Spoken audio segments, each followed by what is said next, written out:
This channel does not promote any violent, harmful, or illegal activities. All content provided by this channel is meant for an educational purpose only. দেখুন এই মুহূর্তে দুপুরে super prime টাইমে কলকাতার breaking news আপনাদের দেব। এই মুহূর্তে ট্যাংরায় অভিজাত আবাসনে একদল যুবকের তাণ্ডব আমি দেখাবো আপনাদের বিগ ওয়ালে। এই মুহূর্তের ব্রেকিং নিউজ, ট্যাংরায় অভিজাত আবাসনে যুবকদের তাণ্ডব।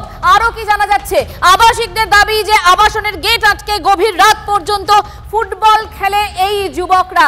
সেই সিসিটিভি ফুটেজ আপনাদেরকে দেখাচ্ছি আমরা। দেখুন, আবাসনের গেট আটকে গভীর রাত পর্যন্ত ফুটবল খেলে একদল যুবক। এরা কারা, কেন এই তাণ্ডব চালালো তারা, এখনো পর্যন্ত কি জানতে পারছি আমরা, সবটাই জানবো। শান্ত আমাদের সঙ্গে রয়েছেন, আমাদের প্রতিনিধি জানাবেন। শান্ত, দেখো, ট্যাংরা শিল লেনের এই আবাসনটি মূলত শিল লেন এবং ক্রিস্টোফার লেনের সংযোগস্থলে আবাসনটি। এই আবাসনের বাসিন্দাদের অভিযোগ, প্রতিদিন রাত 3টে পর্যন্ত আবাসনের গেট আটকে ফুটবল খেলে এলাকার বেশ কিছু যুবক এবং বহিরাগতরাও তার সঙ্গে যোগ দেয়। গতকাল রাতেও তেমনই খেলা হচ্ছিল। তারা দাবি করে আবাসনের ভেতরে যে বড় লাইট আছে সেটাকে জ্বালিয়ে রাখতে হবে, সেই মতো আবাসনের বাসিন্দারা সেটাও জ্বালিয়ে রাখে।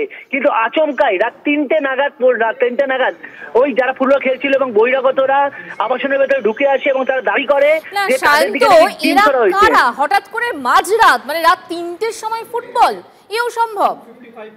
দেখো, আবাসনের বাসিন্দারা এটাই প্রতিবাদ করেছে যে প্রতিদিন রাত 2:30-3টে পর্যন্ত সেখানে ফুটবল খেলা হয়, যেটা নিয়ে বারবার করে পুলিশকে জানানো হয়েছে। পুলিশ কোনো রকম অ্যাকশন নেয়নি।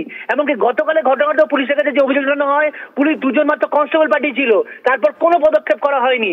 কারা এরা সেটা নিয়ে যখন আমরা জানতে চাই আবাসনের বাসিন্দাদের কাছে, তারা জানায় যে এরা প্রত্যেকেই হচ্ছে এলাকার, অথবা বেশ কিছু রাত বাড়লেই সেখানে বহিরাগতরা এখানে জমায়েত শুরু করে এবং অনেক ফুটবল খেলে বা বিভিন্ন খেলাধুলা করে বা জমায়েত করে একাধিক অপরাধ কার্যকলাপ করে বলে বাসিন্দাদের অভিযোগ, এবং তা নিয়ে তারা প্রতিবাদ করেছিল। এবং দিনের পর দিন প্রতিবাদ করাতেই কিন্তু এইভাবে আবাসনের ভেতরে ঢুকে আসে।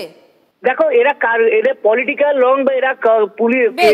নজর রাখো, সংঘর্ষে ক্ষতিগ্রস্তদের ক্ষতিপূরণে রাজ্যের অনীহা কেন? দুর্গাপুজোয় অনুদান ক্ষতিপূরণে সমস্যা, প্রশ্ন হাইকোর্টের। কত ক্ষতি এখনো হিসেব করা যায়নি সাফাই রাজ্যের। ওয়াকফ নিয়ে সংঘর্ষ মামলায় রাজ্যের ভূমিকায় প্রশ্ন হাইকোর্টের। সংঘর্ষে ক্ষতিগ্রস্তদের ক্ষতিপূরণে রাজ্যের অনীহায় ক্ষুব্ধ আদালত। দুর্গাপুজোয় অনুদান ক্ষতিপূরণে সমস্যা, প্রশ্ন বিচারপতি সৌমেন সেনের। কত ক্ষতি এখনো হিসেব করা যায়নি সাফাই রাজ্যের। সংঘর্ষ তদন্তে এনআইএর ভূমিকা নিয়েও প্রশ্ন আদালতের নির্দেশ সত্ত্বেও কেন তদন্ত শুরু করেনি এনআইএ, প্রশ্ন বিচারপতি।